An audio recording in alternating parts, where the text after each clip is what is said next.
Retour en France après les JO et les formidables scènes d'escrime, le Grand Palais renoue avec le sport de haut niveau. Le site parisien va se transformer en ring de boxe, soirée exceptionnelle le 30 avril, un événement porté par un homme, invité de France 24. Bonjour Cyril Benzaken.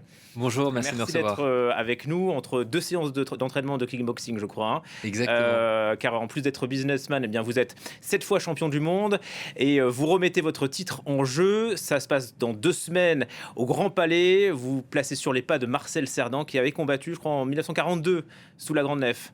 Exactement, C'est lui qui vous a inspiré? Alors oui, il fait partie des modèles d'inspiration forcément, et c'est vrai que c'était le seul combattant à avoir fait avec son adversaire, à avoir fait un combat au Grand Palais, parce que le Grand Palais a accueilli plein de choses merveilleuses, mais jamais de la boxe, jamais du combat. Il me semble que l'escrime a été hébergé au Grand Palais, mais sinon on n'a jamais vu de sport de combat depuis Marcel Cerdan. Il avait gagné ou pas en 42? Et Marcel Cerdan avait gagné en 42, et en plus en pas longtemps, hein, je crois en 80 secondes, enfin en un round quoi. Ah oui, donc c'est rapide. C'était On rapide. espère que ce sera un peu plus long le 30 avril. Vous êtes donc l'organisateur, mais aussi la principale attraction, entre guillemets, puisque vous serez vous-même sur le ring. Exactement, donc moi je serai sur le ring pour une 8e conquête, pour essayer de décrocher un 8e titre de champion du monde, et je suis également aux manettes de la production, donc ça fait une dizaine d'années que je produis des événements sportifs comme celui-ci, et là c'est un peu notre plus bel événement, parce que forcément le Grand Palais, on s'attaque à un monument français. Oui, avec ce souvenir de l'été 2024, ces séances d'escrime, il y avait aussi d'autres sports, je crois, sous la Grande Nef. On imagine que ça a été difficile pour vous ou pas d'imposer ce rendez-vous sous le Grand Palais? Bien sûr, alors ça a été des longs mois, j'ai envie de dire même des longues années de travail, et ça a commencé par le Grand Palais éphémère, en fait, où on a produit une première soirée de kickboxing, et qui finalement a plu, parce que contre toute attente, les gens, les décideurs du Grand Palais ont passé une belle soirée et ont vu un peu un sport de combat avec de belles valeurs d'engagement et de respect, et ça leur a donné envie de récidiver. Donc on a refait une deuxième fois, et là, complètement convaincus, ils nous ont proposé les portes du vrai Grand Palais officiel, quoi. Avec l'élite du kickboxing, vendredi 30 avril, on retrouvera qui à part vous? Exactement. Alors jeudi Ah, 30 c'est jeudi, avril, pardon. non, non, y a pas de souci. Jeudi 30 avril, on va retrouver un autre immense champion, Mhm, qui lui aussi est un modèle pour moi, qui s'appelle Karim Gadji, mhm. et qui a été plusieurs fois champion du monde. Je sais même plus combien, tellement de fois il a décroché de titres.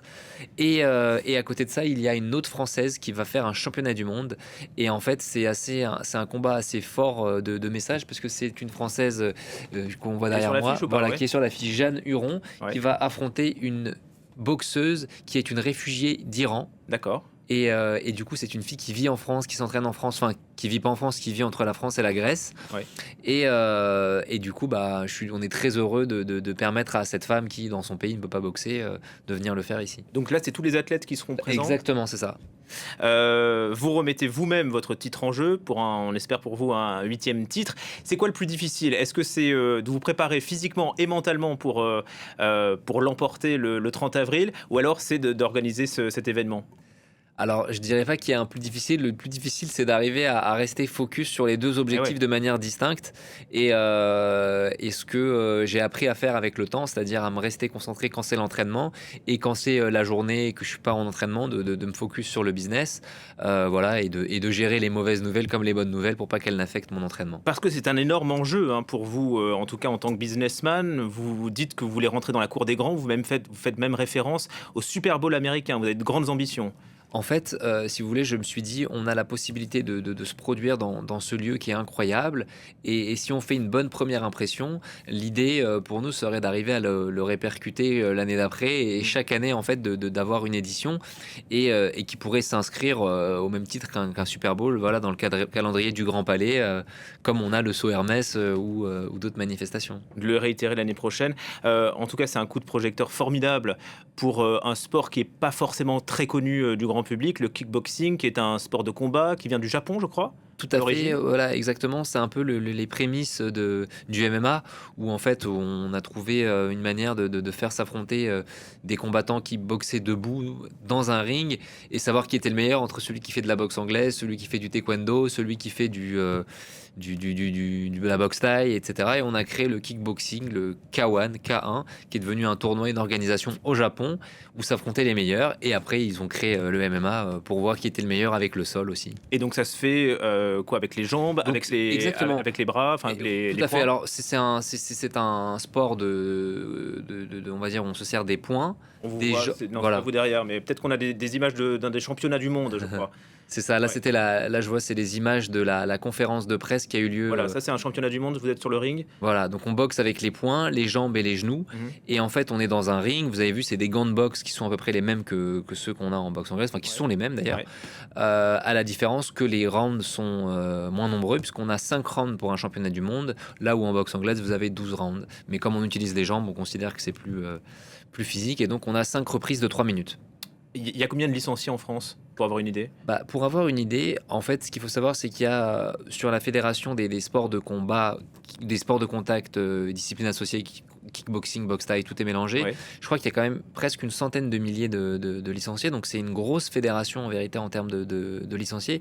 Mais c'est surtout un sport qui est très pratiqué au-delà des licenciés parce qu'on le voit, il y a de plus en plus de salles qui ouvrent leurs portes et qui s'adressent à on va dire, des CSP+, pas forcément sur des modèles associatifs. Qui ont besoin de se défouler.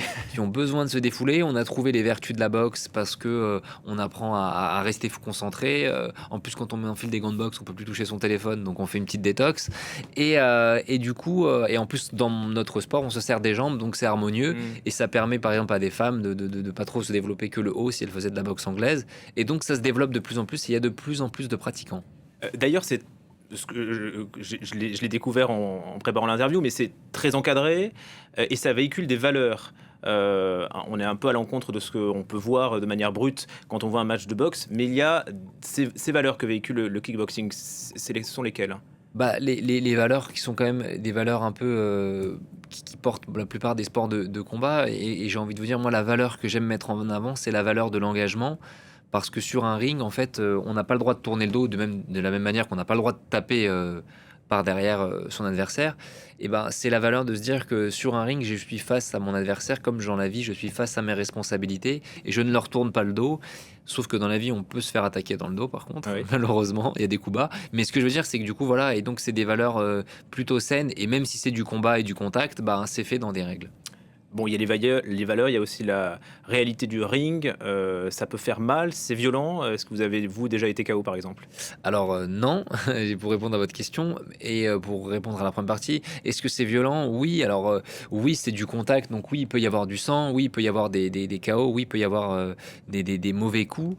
En revanche, comme c'est dans un cadre pour moi où c'est bien encadré, je considère pas ça comme de la violence, mais comme du combat, quoi.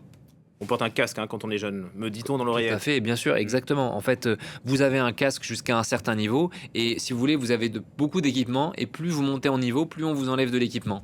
Et donc, le dernier équipement qui vous reste, c'est les gants. Oui, les gants et le short. Vous aviez 13 ans, je crois, quand vous avez commencé. Vous C'est aviez ça. donc pas de casque, oui? C'est ça. Moi, j'avais 13 ans quand j'ai commencé, je n'avais pas de casque, et moi, de toute façon, mes parents ne voulaient pas que je fasse de compétition avant 18 ans.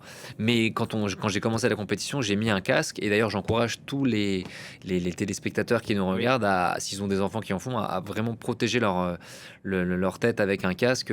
J'en discutais encore il n'y a pas longtemps avec un médecin expert de la mémoire, que c'est hyper important. Oui, il y a beaucoup de traumatisme crânien suite à ces sports de peut y combat, avoir, en fait, le rugby aussi, par exemple. Oui, on parlait des têtes au football, par Ouais. exemple, où il y a beaucoup Ouais. de traumatismes. Donc, d'avoir une mousse comme ça qui vous protège, bah, c'est capital. Donc, pensez à vous protéger, quoi.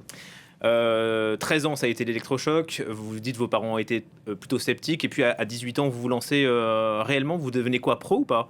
Non, en fait, à 18 ans, je deviens pas pro. Je fais juste mon premier combat amateur, qui se solde par une défaite d'ailleurs, et motivé comme un coucou, quoi. Je repars pour une saison où je gagne tout après. Mais non, j'étais pas du tout professionnel, hein. J'ai monté les échelons Ouais. dans l'école amateur. Et aujourd'hui, vous avez quel âge? Et aujourd'hui, j'ai 36 ans. Et alors, vous vous voyez encore longtemps sur le ring ou pas? Longtemps, tout dépend ce qu'on appelle par longtemps, mais en tout cas, je me vois encore quelques années. Je me sens en forme et je prends toujours autant de plaisir à m'entraîner et à me mettre dans l'adversité à l'entraînement. On vous souhaite déjà une victoire, un Merci beau beaucoup. combat, un bon match et une soirée réussie. Donc le 30 avril, c'est le jeudi 30 avril à Paris. Sous le Grand Palais, il y a encore des places ou pas? Oui, il y a encore Encore des des places. Alors, on est sold out sur les dernières catégories, mais sur les plus belles places, il nous reste encore de la place. Merci beaucoup Cyril Benzaken d'avoir été notre invité. Voilà l'affiche pour le 30 avril au Grand Palais.